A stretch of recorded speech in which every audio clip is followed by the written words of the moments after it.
Hey, everybody, welcome to the Addiction Unlimited podcast, where you get to learn everything you want to know about addiction and recovery. I'm your host, Angela Pugh, co-founder of Kansas City Recovery, life coach, and recovering alcoholic. To learn more about me, you can listen to episode 0 on your podcast app or find us on the web at addictionunlimited.com. Okay, friends, I am super excited to bring this guest to you in this episode. I cannot wait to get in this conversation. This is someone that I have admired for a very long time. Dr. Don Wood is with us today. Dr. Wood, thank you for being here. Well, Angela, thank you for the invitation. I've been looking forward to this as well because I love talking about this subject.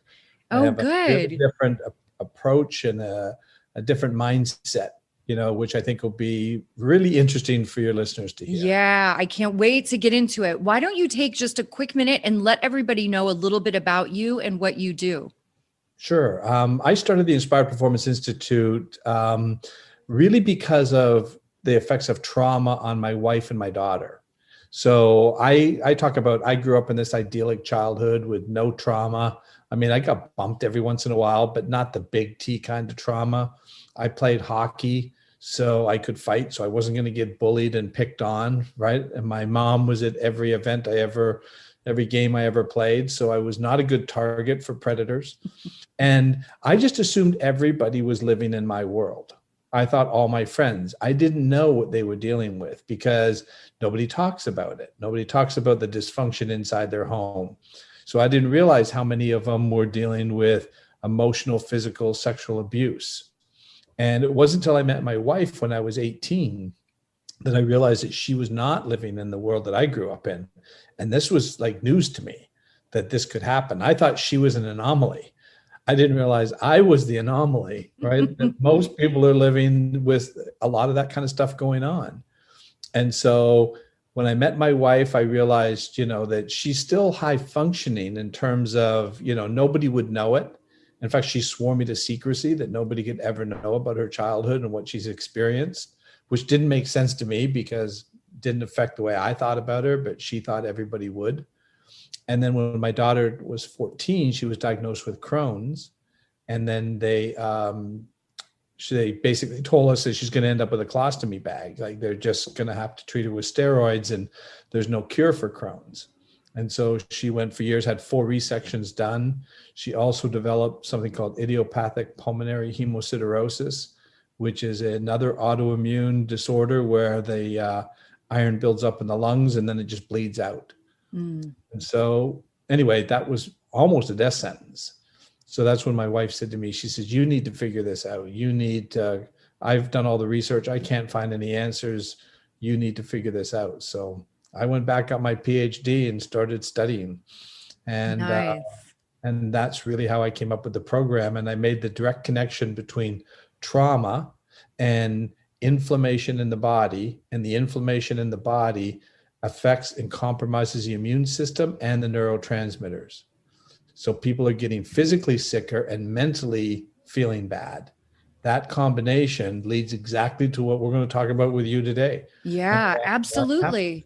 And it's so fascinating to me too, that we hear so much talk about the connection, mind, body, spirit connection. And when you have a serious illness, I have one of my brothers actually has Crohn's disease too. When you have a significant illness or you're in the hospital, they always say, stay in good spirits, right? And there's all this research about how powerful laughter is and mindset and positivity, but somehow we don't really connect it to our daily lives and how we live. But all of those things have such a major impact on your body, right? I mean, trauma for sure, it's going to come out physically if we don't learn how to deal with it. It's going to show up somewhere. And it's going to show up in different places for different people. And that really comes back to genetically the weakest area of your system. So for my daughter, that would be in her gut. My wife ended up with Hashimoto's, a thyroid disorder. So no two people are going to end up with exactly the same kind of issue, which I think creates a confusion. Right? So if everybody who got traumatized ended up with Crohn's, we would figure it out. But because that Right. doesn't happen, right? It's like, well, we don't know what creates Crohn's. I know what creates Crohn's. Now, 100%, maybe not. But the majority of the people, I think, is coming from trauma. Yeah, definite correlation for sure. I know also something that when I was learning about trauma myself, which probably started for me in school. I didn't go to college until I was much older. I was 37, I think, before I went to college. And I feel like there was so much misconception about trauma. There were so many things I was learning that I was shocked. And some of the things that are considered trauma or you can internalize as trauma are really everyday life events. Mhm. And I always thought, like I think a lot of people do, that trauma are all of these big things, right? Combat, of course, is something you always hear, like violent crime, sexual assault, like those are traumas.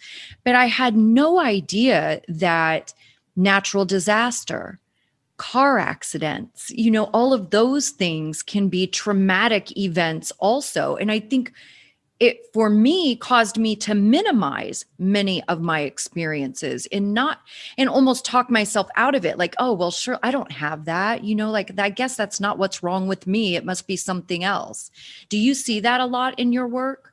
A lot. That's why the second book I wrote, I called Emotional Concussions, because they're like emotional concussions. They're not the big T trauma, Right. those little bumps that you got, those little knocks on your head, right? But if you have enough concussions, they accumulate. Right. Yes, that was So, the other thing that fascinated me, is trauma is accumulative.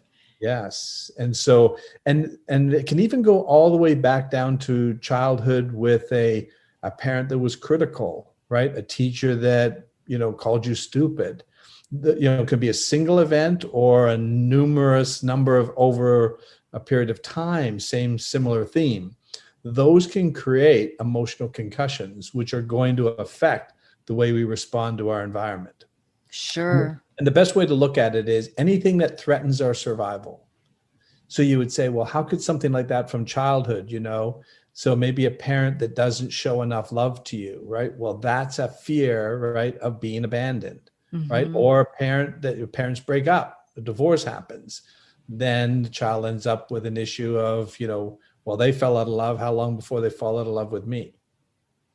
And so, Oh, fascinating. because children don't have enough life experience to understand what's happening to them. So they Sure. attach a whole bunch of meanings to it. That means I'm not safe. It Mm-hmm. means that I'm not loved. It means that I'm not smart enough. All those different little meanings that if we looked at it as an adult would say, well, how'd they come up with that? Right. But to a child who doesn't have enough life experience to put this in perspective, you can see how easily that can happen. Yeah. Well, I think too, you can have similar experiences as an adult in dysfunctional relationships, unhealthy relationships, certainly narcissistic abuse, and some, I think, just emotional immaturity. It's like one of the most important things that we should be learning in school is emotional intelligence, but they're not teaching us those things, and then also if You you start thinking, have right, if you have trauma as a kid, right, then you go out into the world and you're not having the healthiest relationships. You're not picking the healthiest people because your self view is skewed, right? So you can have, I think, similar responses in unhealthy relationships, even as an adult, thinking, I'm not good enough. Nobody else will ever love me. I better stay with this person. How will I find anybody else? exactly. All those kinds of things. Those are all the meanings that may have started as far back as your childhood. Yeah. And so, like I said, it's one of the things that we look at a lot because a lot of stuff comes back to childhood. I know. And we don't want to talk about childhood, Right. but it is like, that is your formative stuff, right? That's where the foundation is created. So all of this stuff plays together. So talk to me a little bit about your approach. I know you talk about relieving stress and anxiety, sleeping better, all of these magical things that, especially those of us with addiction, those are the things we all dream of. Right. Yeah. So tell me a little bit about how you do it and what your approach is. Well, like I said, it was a very different approach because I came in from a different standpoint from not having any trauma. So my wife says we were the perfect petri dishes because I knew what the model was, what we were trying to get to. I could stay present in the moment easier than she could because my nervous system as a child was being regulated constantly. So I grew up with a constant, so it wasn't that I couldn't get bumped every once in a while, maybe something happens at school with a teacher or a friend, but I'm coming home and instantly going back into that homeostasis and safe place. So my nervous system could expand and then could come back into the right place. My wife couldn't do that because she was living in the jungle, right? So she had no escape. So if she went to school and something happened, she couldn't come home and get that nurturing environment that I had. So what I realize is this is just coming down to a dysregulation of our nervous system. And the dysregulation is coming in from memory. So only humans store explicit details about events and experiences. Animals don't do that. Animals, we have two memory systems, the explicit memory system, where we store all the details about events and experiences. And when we have the same memory that animals have, which is that associative, procedural, repetitive memory system, right? You learn through repetition. So we're literally building codes just like a computer does. And in fact, that's what I call addiction, is a code that got built. Right? Yeah. Because you repeated something over and over, you built a code and your mind follows codes. So your subconscious mind, which is your survival brain, is fully present in the moment all the time. And it's operating about 95% of everything for you on a day-to-day basis. We have two things that no animal has. We have this intellect, this frontal lobe, that's our ability to use reason and logic. So we can figure stuff out. If we don't know how to do something, we can figure out a way to do it. If an animal doesn't know how to do something, they can't figure it out. They can either do it or they can't. So if you want to teach an animal, you have to use their memory system, which is association and repetition, to teach them something new. So we have that system and the explicit memory. So here's where what I call a glitch comes in. If 95% of your mind's operating just like the animal mind, survival-based in the moment, and for some reason it accesses memory from 5 years ago or 10 years ago, when does it think that memory is actually happening? Right now. And so it's built to respond to threats. So its whole idea is you're being threatened, even though it's only information about a threat. Now, explain the central nervous system piece of this. Yeah. So your nervous system will become activated. So you have your parasympathetic and your sympathetic nervous system. Your sympathetic nervous system is your fight or flight response. Your parasympathetic is your rest and digest response. So when we're not in a threatening situation, as we're just sitting here now, our parasympathetic nervous system is basically taking care of everything for us physiologically. If a threat came in, automatically, right, below your conscious awareness, you would go into a fight or flight or freeze response. That's designed to protect you. What keeps activating it is the memory about events and experiences. That's what I didn't understand until I started doing all this research. So I could say something like to my wife, "No, I don't like that." And she would tear up and say, "Why are you upset with me?" And I'd go, "Where did you get I was upset from what I just said? That made no sense to me." Yeah. But what I didn't understand at the time was that if I had this slight little tension in my voice from maybe something earlier in the day or a little frustration with a drive home, right? I couldn't hear it if you paid me, right? But my wife could hear the slightest inflection change in my voice because as a child, she had learned to listen very carefully to the way her father spoke. So she could recognize when danger was coming. So children who have been traumatized are highly sensitive to sound, which I didn't understand. So I couldn't understand why she thought I was upset with her. I couldn't hear it. So she wasn't wrong and I wasn't wrong. Mm-hmm. She heard it differently. So I thought, well, I got to change the way I speak. I've got to be more careful with what I say. I got to choose my words better. I could keep doing it. I couldn't stop it. And so now what I realized that was happening is when I said, "No, I don't like that," and she heard the slight little inflection change, her survival brain does a Google search. What do we know about men who start to get angry when we hear that tension? And a flood of data from her childhood would come in, and her central nervous system would be activated into responding to protect her. She wasn't crying because of what I said. She was crying because her mind was looking at a lot of data about pain and being hurt. That was the game changer when I discovered that. Because as long as that's happening, right, you're never going to be able to stop it until you get it resolved. And the way I describe it is, because we have a threatening event, all your senses are heightened: sight, smell, hearing. So if I asked you what you ate for dinner last night, can you tell me what you ate for dinner? I can't. How about breakfast? You have eaten. Yes. For breakfast, I had overnight oats. Okay. So when I asked you that, you saw pictures, right, of what you ate. Yes. Right? That's how you stored the information about breakfast this morning. Now, no animal does that. Only humans do that. But because this morning was not a threatening event, it's stored as a fairly routine file, not a lot of data. If you were in a threatening event, you go into a very high beta brainwave state where your mind is cycling at between 15 to 30 hertz, closer to 30. So it's taking in tremendous amounts of data, everything that's happening in that event. So all this data is coming in and being stored in what I call high definition. So when your mind recalls, if I said something to you about, oh, I have a friend, Johnny, and all of a sudden you think about Johnny and something that happened to you with Johnny, and all of a sudden you start to feel your heart pounding because I said Johnny, you'll go, why would I be upset about that? Right? It's because your mind did the Google search about Johnny.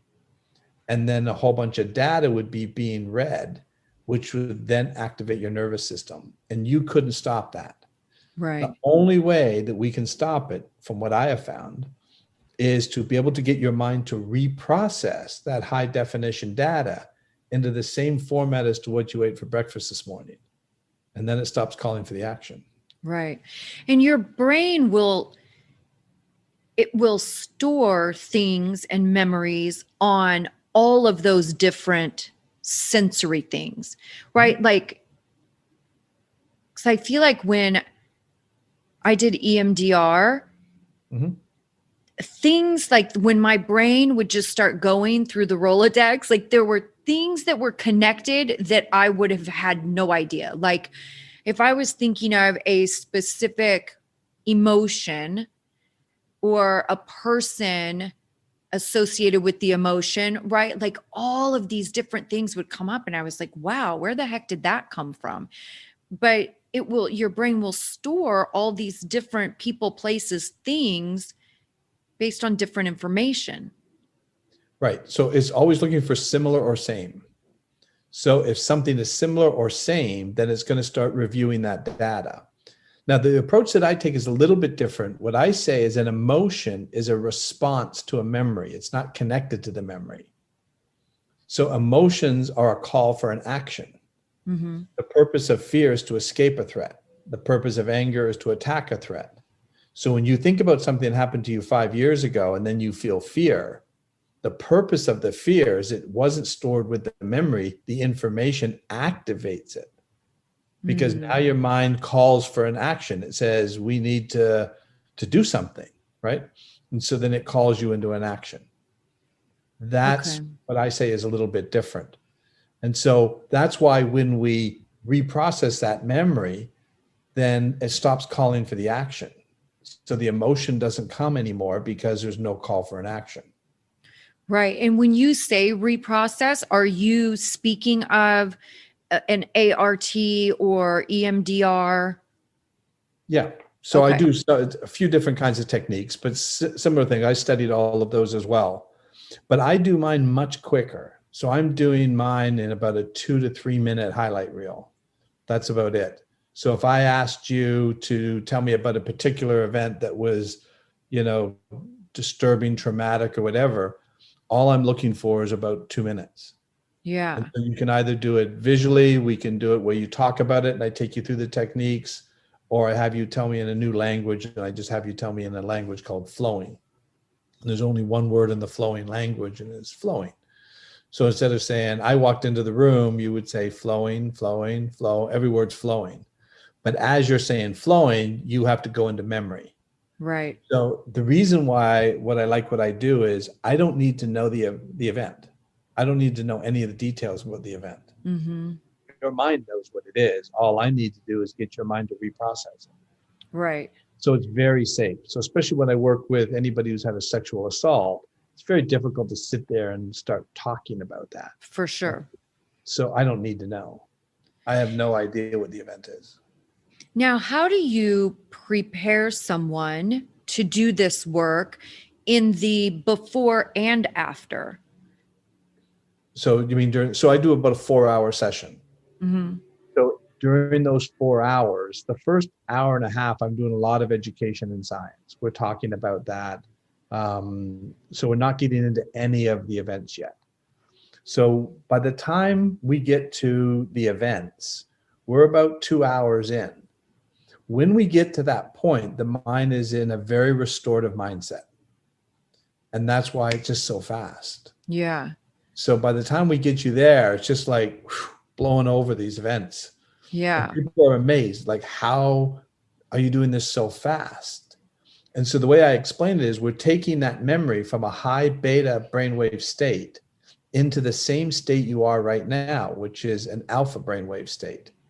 So it provides basically a counter frequency. So if you're in a high beta state with the memory, but I have you in a very peaceful, relaxed, focused state, the mind will then start to reprocess it in the state it's in. Right. Okay. And that's why it updates it so quickly. And what about like for the after the session? Because I know when I did, this is exactly why I'm asking this question. When I did EMDR, I wish I would have been told like some of the things that could happen after. Not that anything bad happened, but like I had one session that was really powerful, and I literally went home and slept for almost 24 hours. Sure. Like I had no idea. Like, thankfully, I'm an entrepreneur and, I have some flexibility in my schedule. But I was like, what if I had to go to work later that day or something? Like that would have been a challenging situation. I definitely had times that after a session, I would just be off, not necessarily sad, but definitely heavy.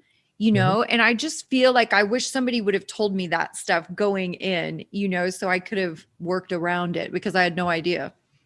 We tend not to have that problem because in that 4 hours, I get actually the opposite. People going home saying, I feel light. I slept better than I've ever slept. Things look brighter, right? Because we're doing this all in 4 hours. I know EMDR, how many sessions did you do with EMDR? Oh, probably 8 or 10. Yeah. So 8 or 10, about an hour each session. Yeah. Mm-hmm. Yeah. So they're doing, so I always look at it this way. If I played golf, right, and then I played one hole every day, right, for 8 days, yeah, I'm probably not going to play my best. It's going to take me, it's hard to get warmed up. Yeah. But if I play all those holes on the same 4 hours, I'm probably going to play better because I'm going to get into a rhythm and a swing. That's why I do it in 4 hours, because I can get you into that mindset in that couple of hours that we can then just knock them out fast. Yeah. Yeah. Because there definitely were, I would say I probably had more sessions that I felt like weren't super successful than I had sessions that I thought were great. Like I don't know. And I think this was going to be another question I was going to ask you. What about people who are really disassociated from feeling or even their past trauma, right? If you're disassociated, how can you get in and have a successful session? Well, that's why I say the 4 hours is the key, because I have you long enough that I can get you out of that disassociation where, like you said, why some sessions were better than others is that you couldn't get into a restorative mindset. Something else could have been happening during that week or during that time or whatever that didn't allow your mind to get there.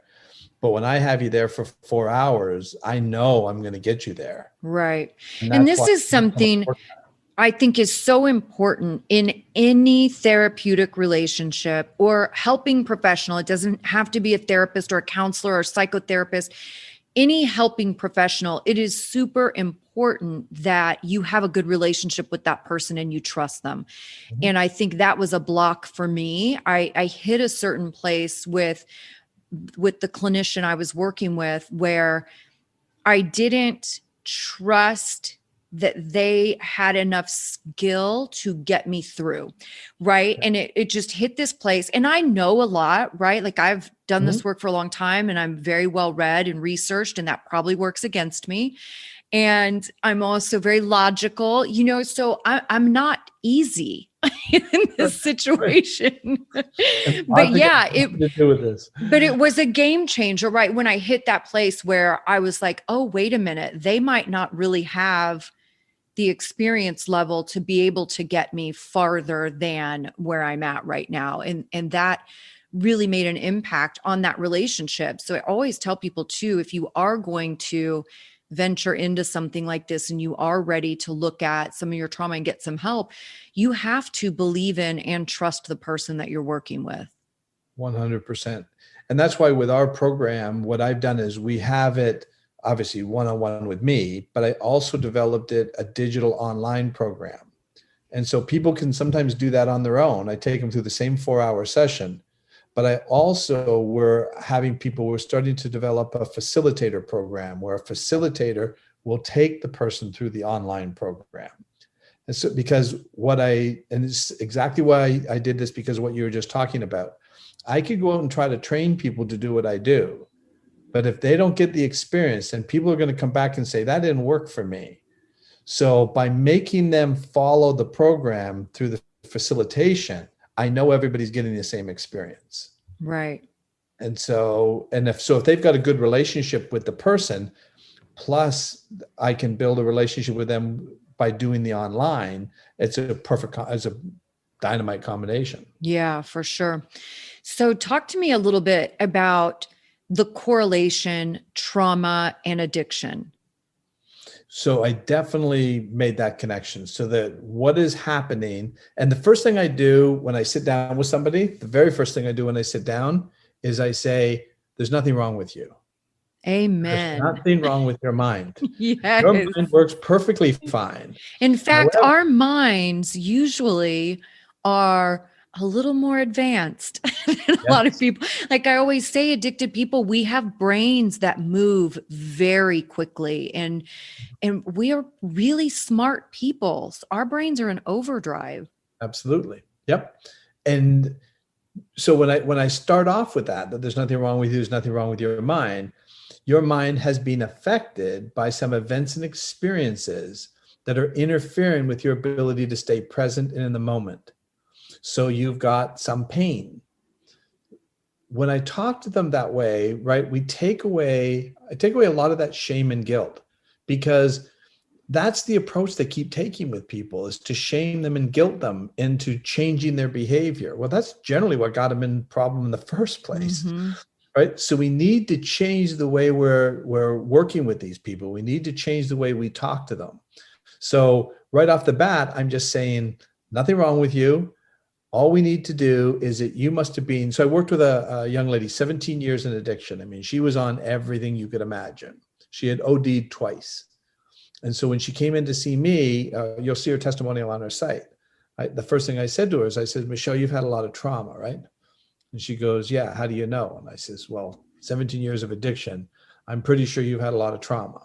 And I says, plus I can hear it in your voice. And so I said, I'm going to show you how we can actually change the way you've been responding for 17 years very easily, very quickly. There's nothing wrong with you. Because you've had pain, you found a resource that temporarily stopped that pain.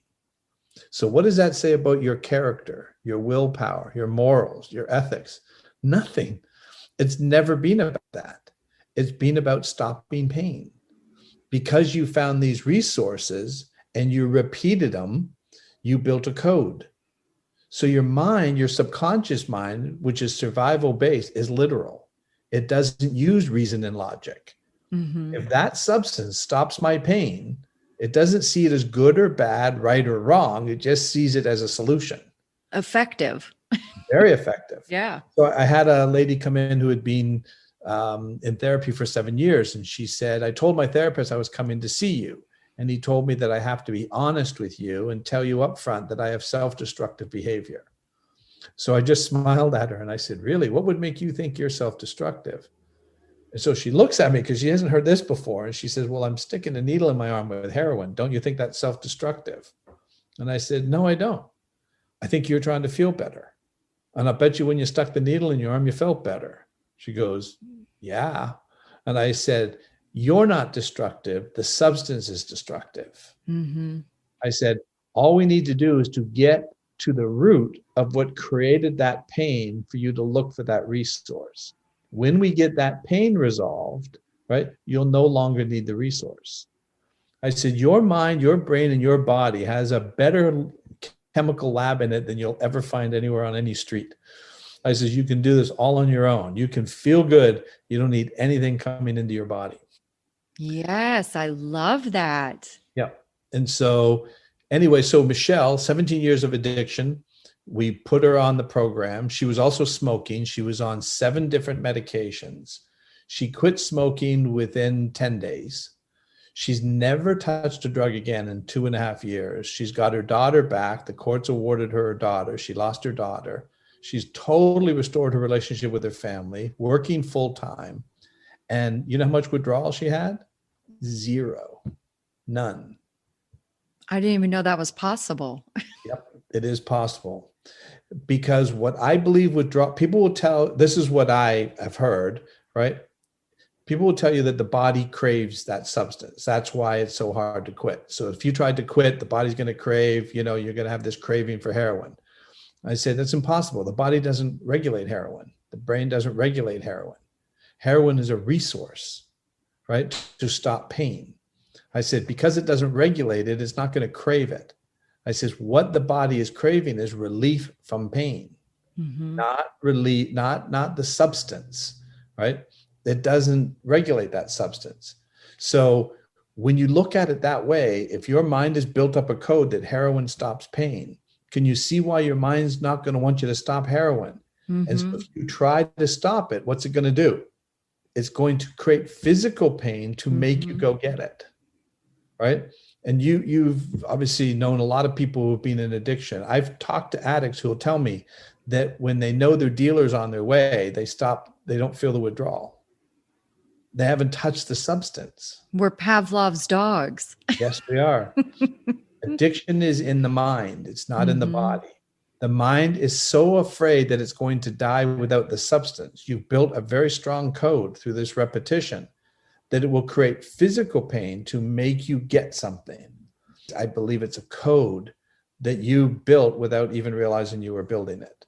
So when we eliminate the loop of trauma that was activating the pain, that's why she was able to so quickly get out of any withdrawal.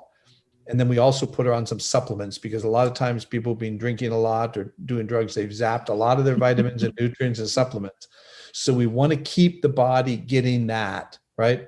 So we put her on a steady dose of some of the vitamins and supplements, B vitamins, omegas, things like that. She had no withdrawal, absolutely none. She was off all her medications within about 3 months, never went back on to any of them.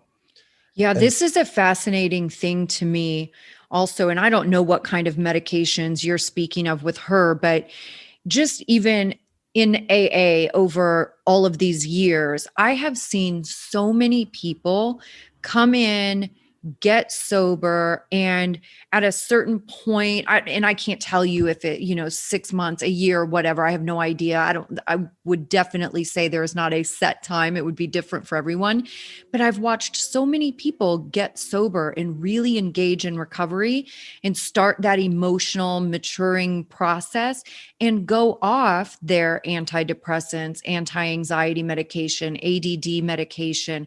I've seen it hundreds of times where for me, I'm not saying I would never take medication. I'm super grateful that I've never had to. And I'm very dedicated to taking care of myself and exercising. So hopefully I won't have to. But because I don't like pharma in general, but I it to agree. me it's so fantastic to know that we really are self healable. Like I really can heal myself. Our minds and bodies are designed to heal. So I had another Yes. gentleman, you'll see his testimonial, Mario. Mario came into me 10 years early. Had a car accident. He lost his leg just above the knee. So he'd been in a lot of pain. He was a veterinarian, very successful veterinarian, gave up his whole business. And for the previous 4 years before he came in to see me, was in such severe depression, was so much pain. They had him on oxycodone.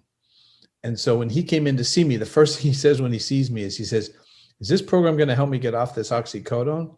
Right. So I'm not an MD. I can't tell him not to take it or to take it. Right. And I said, well, let's talk about it when we're finished. So when we're finished, he asked me again. And so in his testimonial, you'll hear it. He says, Dr. Wood, what he said to me saved my life. He says, Mario, you can stop anytime you want to. And he says he got into his car to drive, and he says he took one because he'd been sitting there for 4 or 5 hours. He says, but within 15 minutes, he was like, why'd I do that? He got home. He took all his pills, him and his wife, they flushed him down the toilet. He shredded his prescriptions, has never touched it again. Cold turkey, no withdrawal. Wow, that's crazy. And I thought with like, nobody had ever said that to him, that you can stop anytime. His mind didn't need it. Yeah. And this is part of, I certainly see this a lot with drug addiction. It's almost like there's this mindset that people feel like they have to take something to feel better, no matter what it is. I mean, and I see this, I own men's sober living homes also. And I'll see these guys come in and like, they're just taking everything, from pre-workout. I'm like, I think you're abusing your pre-workout at this point, Yep. But it's like, everything is, oh, let me take this. Let me take this. Let me take this. And I'm like, wow, you don't have to take a pill to feel better. Like you can figure out some other things. Like everything doesn't require another substance, but I think it's a part of that code, like you're saying, where you create that code that kind of tells you have to have a substance to feel better, even if it's not an abusable substance. 100%. I always talk about it this way. If you took your computer and every time you hit the M key, your computer shut off. So what you would do is you take your computer to your computer therapist, and your computer therapist would say, whatever you do, don't touch the M key. Stay away from words with M's in them. Don't associate with anybody who talks with words that have M's in them, right? What I say is it's a coding error.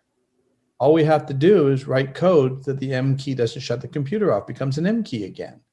That's the only thing that we need to do in this situation. We just need to rewrite the code. So the way to do that is first get to the root of what started the coding error, right? That coding error didn't come in overnight. That came in from repetition. So what created that to happen? So we get to the root of the trauma. We get that resolved. Now we want to start working on the codes. It's a lot easier to change codes when you don't have the default coming in from the pain all the time. Right.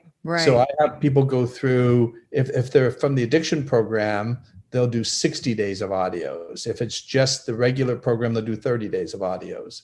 The idea is we want to build new codes, new neural pathways. And I take you through, right, how to do that and how to start building, because your mind doesn't necessarily want to change a code quickly because it's adaptive and survival based.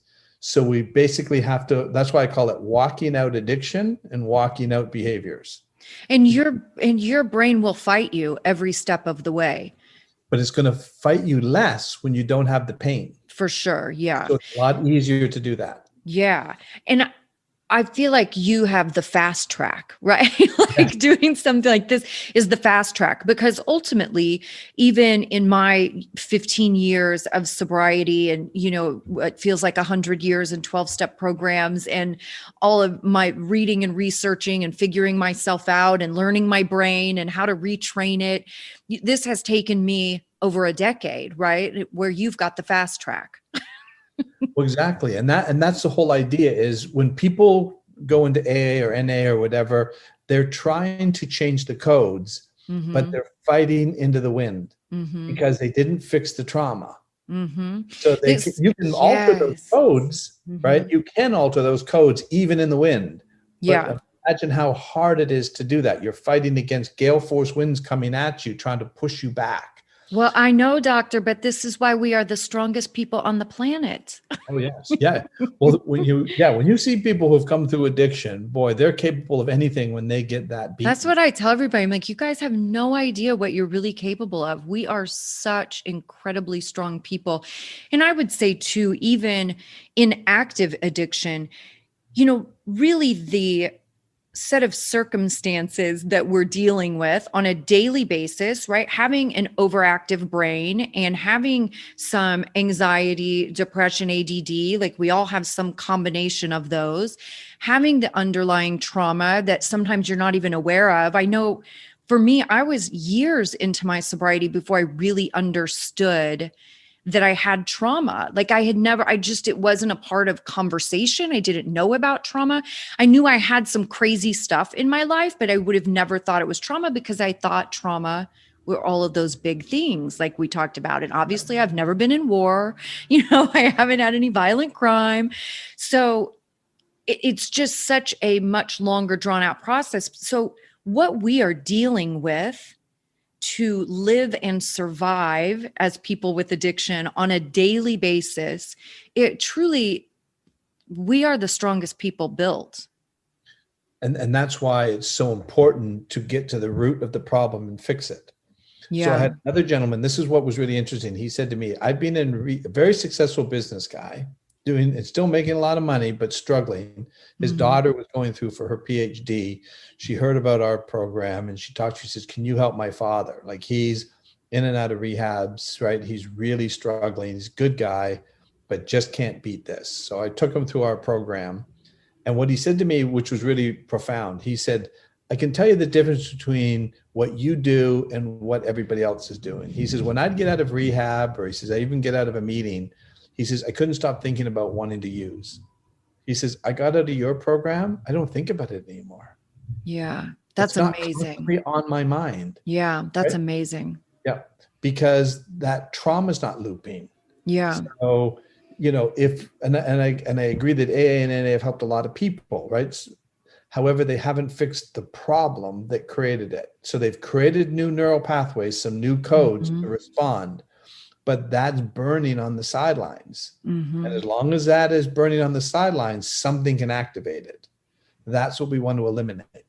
Because This is this is something too when I'm doing, especially with interventions, because oftentimes as an interventionist, when a family calls you in, it's not their first rodeo. Sometimes it is, but oftentimes you're dealing with families where the person has been to treatment multiple times and it hasn't worked. Sometimes there have even been multiple interventions. And for me as a professional, I'm not going to do an intervention and put someone back in addiction treatment if they've been 4, 5, 6 times right. and they're not seeing any improvement. I'm not saying that they have to have it all together and have life figured out and stay sober and live happily ever after at that point. But you want to see periods of sobriety getting longer and relapses getting shorter, right? Progress is still progress. But to me, I always tell the family, I'm like, listen, at this stage of the game, we're treating the wrong issue. That we've got to get them some trauma therapy Yes. because all the side effects of trauma, all those symptoms of trauma are making it impossible for this person to stay sober. You can go to addiction treatment a million times. You're just going to hear the same stuff over and over again. So we're treating the wrong issue. Right. Working on all the symptoms. I have anxiety, I have depression, I have ADHD, I have all these things.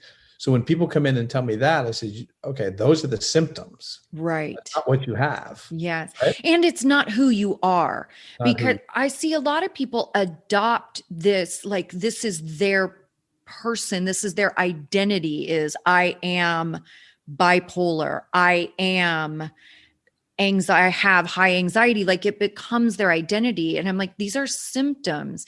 This isn't the sum total of who you are as a human being. This is one of your pieces, but it doesn't have to be the dominant piece either.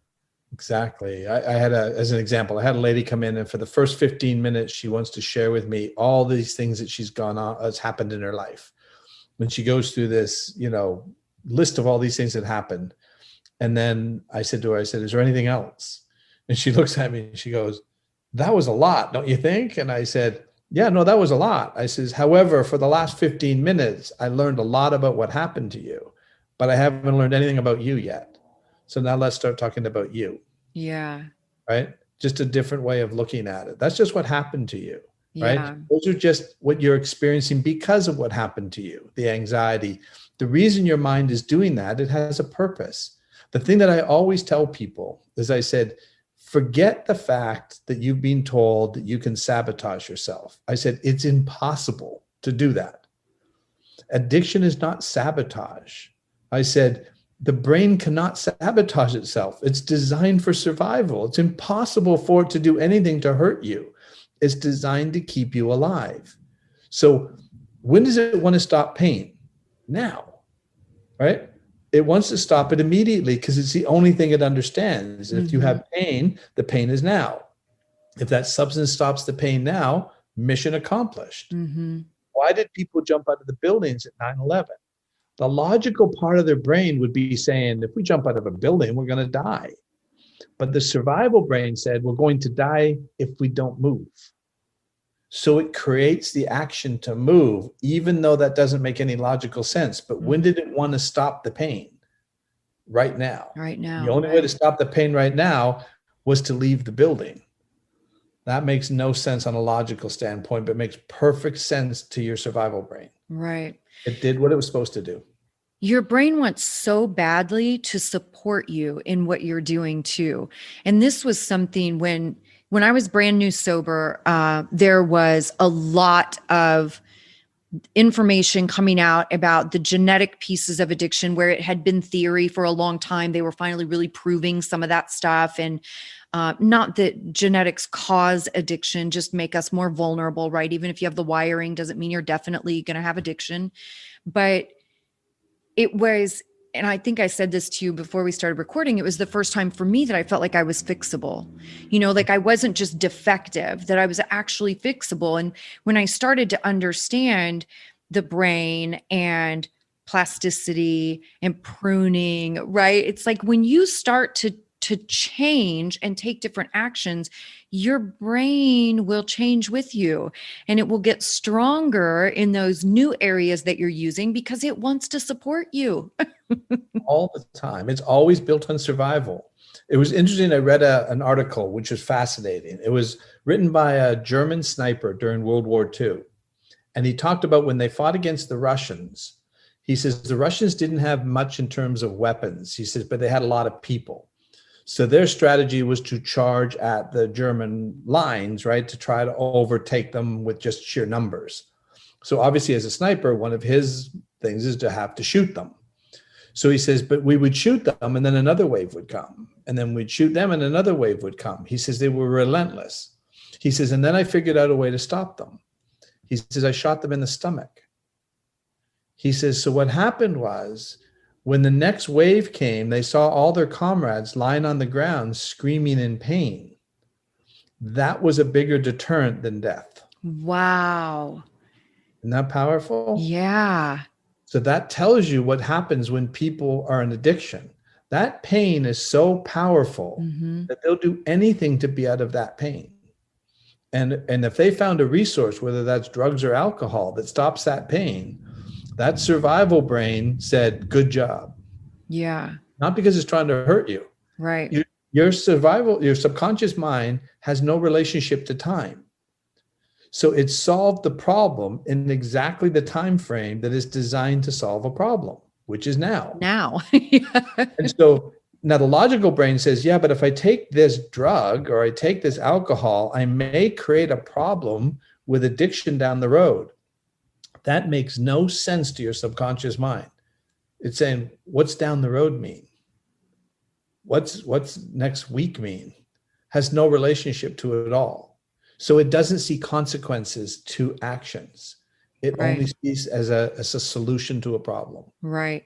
Which makes sense also in why it seems like people have to get to that really low rock bottom to take it seriously enough, to take enough action, to get sober, right? Because you finally get in enough pain that you have to really get into action. Because I love this movement now in recovery where people really are stopping much earlier on. You know, not everybody is going to that crazy Hollywood style rock bottom moment. People Right. are stopping earlier sometimes, but Right. I think still overall, certainly for a hardcore chronic alcoholic like I was, I had to get to that moment of desperation. It had to be absolutely desperate and horrific for me to go, oh, So I have to do something different. you just described exactly what we were just talking about. Is that pain became Right. bigger, right, Exactly. than the Yes. other pain, so it's going to make an alteration to fix Right. that pain. Right. Yeah. And that makes so much more sense to me too, because I will see people who have my final thing was I got in an accident. I crashed my car at 70 miles an hour on the freeway and I hit another car. And there were a few moments after my accident that I thought I had killed that guy. And I don't remember a lot about my accident. I obviously was not in my right mind. But I remember these moments being on the side of the freeway, pouring blood and thinking, wow, I have to call my mom now and tell her I just killed somebody. Right. Like, how do you do that? You know, especially when you have a near perfect mom. And thankfully, obviously, that guy was not hurt at all. I was actually the only one hurt. But that moment was what it took for me to really understand that I had to do something different. Now, listen, I had DUIs. I went to jail. Like I did all the things that you think would have been stopping points, but that pain was not great enough until my accident. That's what it took for me. So the other pain was more powerful than the DUIs in the jail. Right.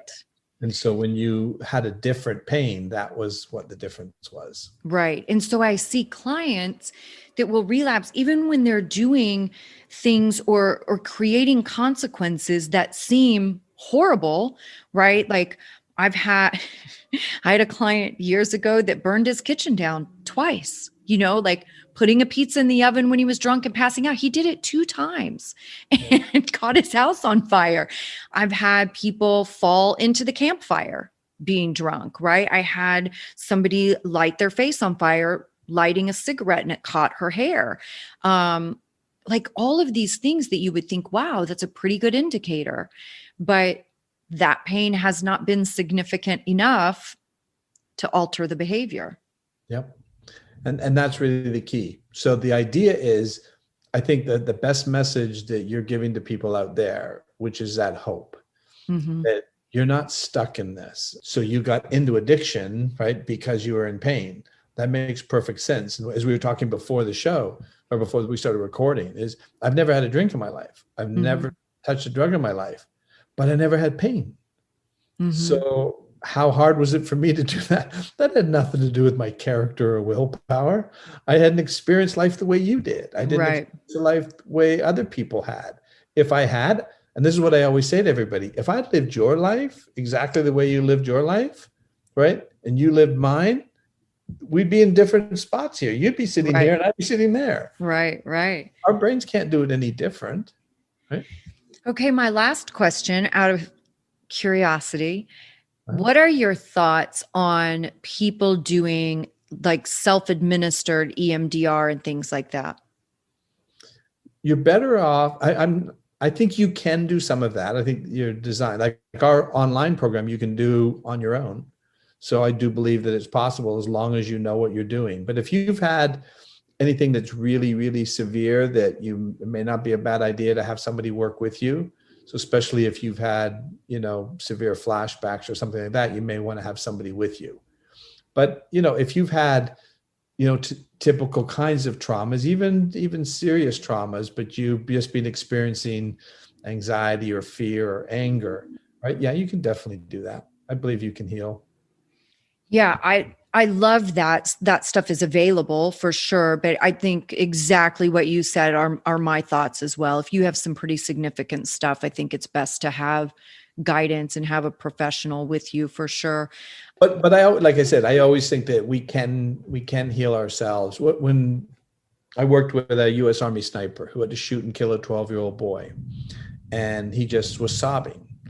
By the time I was finished, he could talk about it completely in complete detail. And he said to me, he goes, "How the bleep did you do this?" Right?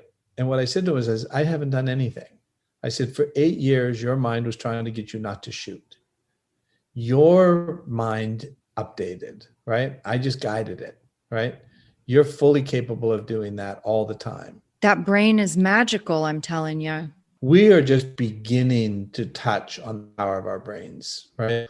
There are so much going on in there that is just fascinating. As you know, you've been studying this as well.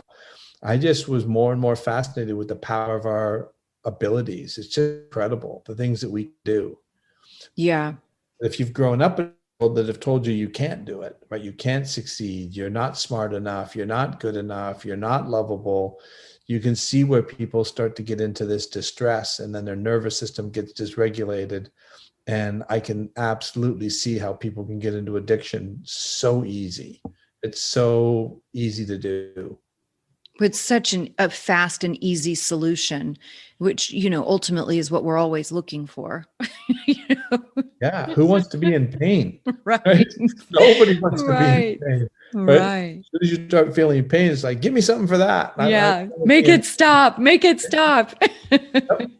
So that's why people get into it. And that's why I always say there's nothing wrong with you. Yeah. Right. This is not a character issue. Right. If it was, you would have stopped it. Right. We talked about Darryl Strawberry. I know Darryl Strawberry. That guy's here's a guy who's probably one of the greatest hitters of all time, one of the most amazing athletes you'll ever meet. Are you going to tell me that he didn't care and he just wanted to throw away that career just to get high? No. Hear his story, right? Hear what he went through, right? He had a father, right, that was very abusive to him. So there's where his pain was coming from. So of course he wants to stop that pain. Yeah. So tell everybody where and how to find you, and anything else that you want to throw in about your programs and what's available. Well, the program, if they want to do either a personal session with me or do the digital online experience, they just go to TIP, TIPP, which is the name of the program, gettip.com. And I think if you do the /addiction, I think we're offering something, a special for you guys, for your listeners. It's a discount. I think I also get a chapter of one of my books. Oh, nice. So that's in there, so they can check out. I think it's for emotional concussions. So they can get a chapter of that. They can get a discount on that. I always encourage them to go to our website and look at some of the stories. You'll see the stories of people who have gone through maybe something similar to what they've gone through. The thing that's really amazing is, like I talked about when I first met my wife, and she told me about the trauma and abuse that she experienced, but I was sworn to secrecy, right? She didn't want that. It was, if she felt that shame and guilt.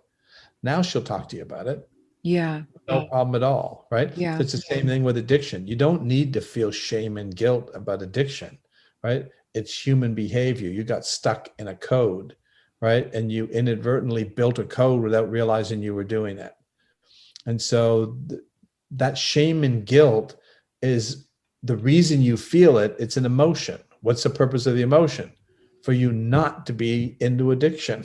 Right. But you're already in addiction. So by adding shame and guilt, we're just making it worse, right? We need to treat people differently and let them know that there's nothing wrong with them, right? And that there is Yeah, help out there and they can absolutely defeat it and spend the rest of the life like you have, for right? sure. Right. And that's possible for everybody who's listening, if whether they're in addiction or even feeling like, I don't want to fall back into addiction. You can beat any of that. Right. Yeah. I know for me, when I started thinking about doing EMDR for myself, I mean, I definitely obviously came to the understanding that I had some trauma for sure. And where I felt like I was functioning and doing well in my life overall, I definitely know I have some of that stuff holding me back. I know I could be performing better in my life if I unloaded some of this stuff that's just so deep that I just don't get it either, When you process through this stuff and you're doing trauma work, and this is a woo-woo question because I'm woo-woo. Does it work on mindset stuff, right? Like, because you have so many of us for sure are raised with that scarcity mindset, which gives you crazy things with money and abandonment. And, like all that scarcity mindset is a huge, huge mindset issue that affects every part of your life. So does processing trauma and doing this stuff work with things like that? I'm glad you asked that question. That was great. That's why I call this a performance program. It's not trauma therapy. There's nothing wrong with anybody. What I have found is that when we resolve the trauma, performance goes up because you can stay present. So I've worked with world-class athletes. So I worked with Marco Cicchetto. Marco Cicchetto was a double amputee, lost both his legs to frostbite from a suicide attempt. Oh, wow. And so he was a marathon runner from Kenya. So he lost obviously both his legs. So he had to learn to walk again. Then he had to learn to run on those blades that they run on. Mm-hmm. And so they contacted me and they said, we really think he's an Olympic hopeful, but he's plateaued. He's not improving anymore, no matter how much more training we give him. We believe it's in his mind now. And so when Marco came to see me, what I said is, Marco, when we have unresolved trauma, we actually affect the mitochondria in the cell. The ATP and the energy of the cell has also been compromised. So for my daughter in her intestinal area, the cells go into a cell danger response. Those cells become hardened to protect the integrity of the cell. So nothing can get into the cell, becomes hardened and inflamed. So nothing's getting into the cell, but nothing's getting out of the cell, including the energy, the ATP, right? So when we resolve the trauma, it releases the energy. So Marco ran in a race 9 days after seeing me, took 15 seconds per mile off his time. Wow. Which is huge. Yeah. Then a few weeks, this is in 2019, a few weeks later, he runs in the Boston Marathon and he breaks the world record. So he's now the world record holder for amputees, runs in the Chicago Marathon a couple months later and takes another 5 minutes off his time and gets signed by Nike. So did I make Marco a better runner? No. I just freed up that energy that was always available for him that he just couldn't tap. We all have another gear. We all have another level, right? What's interfering with us, what I have found, is that when that energy is compromised, we don't have it available for focus, for performance, for healing. When that energy frees up, I've got so many examples of people who businesses have taken off because, they just got that energy freed up. They got their mind to be able to focus better. Rob Killian was running in the Spartan World Championships. There were 3 guys favored to win the championship. So the lady who runs Spartan Japan said to me on Thursday, she says, can you work with Rob tomorrow, Friday? He's running in the World Championships on Sunday. She says, I think you can help him. I want to see how well he can compete against these 3 other guys and see how close he can get to them. So I worked with Rob on Friday. He ran in the World Championships on Sunday and won it. He's the world champion. Wow, nice. He's the next closest guy by a minute. See, you just put it into words what I knew was happening inside of me. I just knew that there's a piece that is still missing. And I just know it is connected to unresolved trauma. And I know I could hit that next level for sure with resolving all of that stuff. But I'll send you yeah. the article. There's an article that was just done in a study about the mitochondria on how that trauma is affecting the mitochondria. So Yeah, when we that's amazing. I will love that too, because when you think about it in that way also, I mean, you think about illness and inflammation, all the things that happen in the body that are solvable. Yep, it's just not doing the maintenance. So if you're in a constant state of fight or flight, your body's getting minimal maintenance done.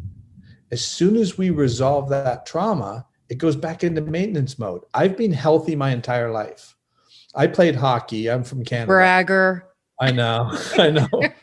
But I used to just, I was adopted, so we didn't know my family history. So I played hockey. I had 60 stitches, 6 concussions, and never missed a hockey game. Now, today, they probably wouldn't have let me play. Yeah, right. Back then, it was just like, go ahead if you feel fine. And so I believe that because I didn't have any trauma, I was getting a lot more restorative sleep and rest than my teammates, who I didn't realize were dealing with physical, emotional, and sexual abuse. So I'd heal in 2 or 3 days. They'd heal in 2 or 3 weeks. I didn't even know sleep issues were a side effect of trauma until just a handful of years ago. And I've always said, like, I don't sleep well. And I would back up that sentence with, but I'm okay with that because I feel safer kind of always being awake.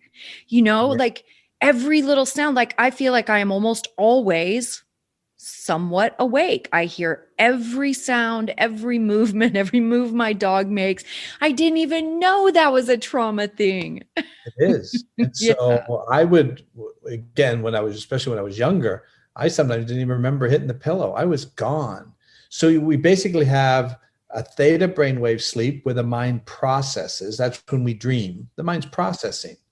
And then we go into delta, which is dreamless sleep. And that's where the body gets maintenance done. Mm-hmm. So if your mind's still processing trauma, you stay in theta longer. You don't get into delta, the maintenance mode, enough. Mm-hmm. So I was processing what happened to me during the day pretty quickly. Right. So I was getting more delta restorative sleep. Of course, if I'm getting 2 or 3 times the delta sleep that my teammates are getting, of course I'm healing faster. Right. This makes perfect sense. Have I had their trauma, I would have stayed like my wife. She never slept. We used to joke that if I came in the room and undid a button on my shirt, she'd wake up. For sure. Yeah. And I remember this too, even from being very young, like even as a teenager, I didn't sleep well. And that's just how I've always been. So I just thought that's how I was. But I do know too, in active addiction, when I was drinking, I would always say that, like, one of the reasons I drank was to quiet the noise in my head, because it helps you go to sleep, because my brain is just going nonstop. And now oftentimes I will fall asleep with the television on, because I call it the committee, the subconscious committee. I have to give the committee something to focus on. So I'll just turn on news or a documentary or something, because I can't let the committee just focus on our stuff. If the committee is flying through my day and what I didn't do and what I have to do tomorrow, I will never relax. So I have to have something for the committee to focus on so I can relax. Here's what's interesting. That's one of the things I talk about the science in the program. When you're watching TV or reading a book, you go into alpha brainwave state. Alpha is super relaxed and super focused.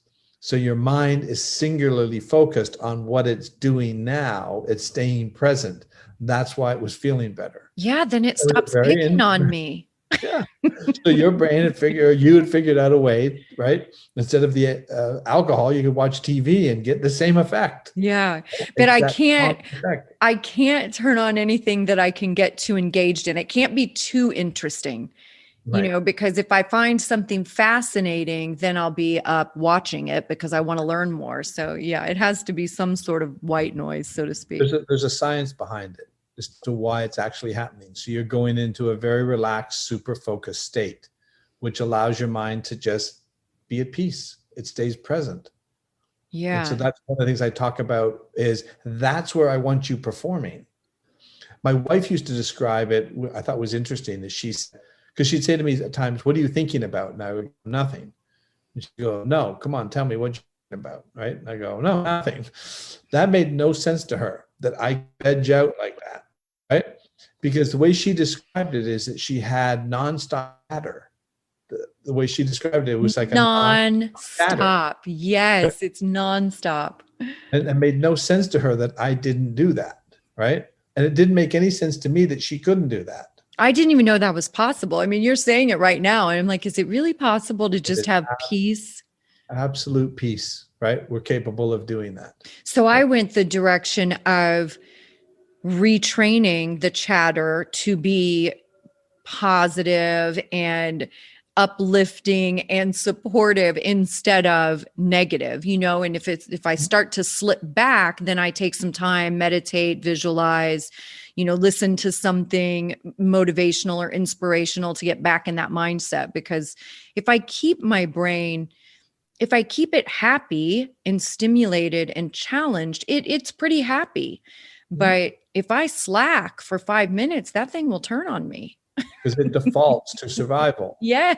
So what's interfering with survival? We're being hurt. Something is creating pain, right? So what you've done is figured out ways, but again, that's what I'm talking about, is that's managing, living, and coping with it. Right. Wouldn't it be better to fix it so that you didn't need to manage it? So then when you do the meditation, you do the yoga, you do those things, they're much more powerful. Listen, we are fixing it, my friend. You and me, we're going to fix it. Absolutely. We are going to fix it. I'm super excited about this. But thank you so much for spending this time with me and sharing all of this incredible information with my listeners. I love whenever we can offer education and alternative points of view. I mean, this stuff is so, so, so important. And for so many people that maybe are just starting a recovery journey, you don't know a lot. When I got sober, I didn't know a lot. I know a lot now, but I didn't back then. So the more we can be supportive and offer some information and education, the better. Absolutely. No, I really enjoyed it. I love, like I said, it's an area that I think really needs to be addressed. So many people are suffering that don't need to be suffering, thinking that there's no hope, right? There's absolute hope. There's absolute hope for sure. We have this brilliant device sitting on the top of our shoulders, right? That is capable of some incredible things. Yeah. And we barely even know all the incredible things it can do. I mean, we've just scratched the surface. It's powerful though. You just need to put it. I always say, think of the brain as a computer, the body's the printer. Mm-hmm. You can have all the ink and paper in the printer, but if the computer's sending glitches, right? Right. That's a great way to look at it. Right. Yeah. Well, thank you again. I appreciate you spending this time with us. Well, Angela, I really enjoyed it. Thank you for the opportunity. You've reached the end of another great episode of the Addiction Unlimited podcast. Candid and honest conversation about addiction and recovery. Be sure to visit us at addictionunlimited.com to join the conversation and access show notes and links to everything we talked about. Love this episode? Please take 30 seconds to subscribe, rate, and review on iTunes to help us improve and give you the information you want. Thanks for listening. See you next week.